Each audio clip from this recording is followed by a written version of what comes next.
Le Festival international du film de Cannes fera son cinéma du 16 au 27 mai 2023. Lors d'une conférence de presse organisée le 13 avril 2023 au cinéma UGC Normandie de Paris, Iris Knobloch, la présidente du festival et Thierry Frémaux, délégué général, ont dévoilé la très attendue liste des longs métrages en compétition officielle. Cette année, si est le réalisateur suédois Ruben Östlund qui présidera le jury et distribuera les palmes, il en a lui-même décroché 2, avec The Square et Sans filtre. Et pour animer la cérémonie, il pourra compter sur Chiara Mastroianni. La comédienne a effectivement été choisie pour remplir l'important rôle de maîtresse de cérémonie de cette 76e édition du Festival de Cannes, lors de l'ouverture puis de la clôture. Une coïncidence amusante quand on sait que la sélection officielle fait, cette année, une belle place au cinéma italien.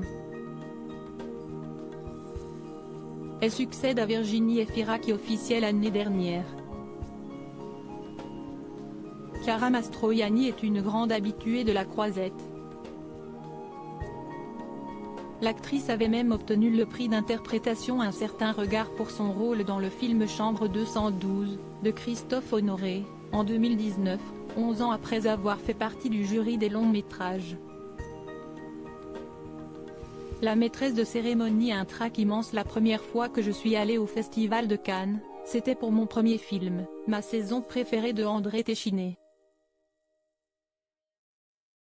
Nous étions en compétition officielle, j'avais 20 ans, et j'étais très impressionnée, a commenté Chiara Mastroianni dans le communiqué partagé par Brut et France Télévisions, diffuseur du Festival de Cannes, pour annoncer le nouveau rôle de la fille de Catherine Deneuve. J'ai un trac immense mais je suis ravie, a-t-elle ajouté. Je le vis comme une chance absolue d'assister à la plus belle sélection de cinéma du monde.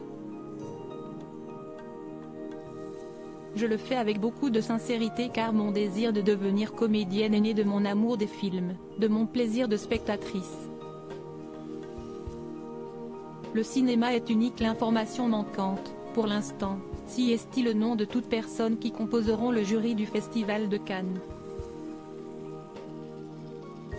Et le choix risque d'être difficile entre les 19, ou 20, films en lice.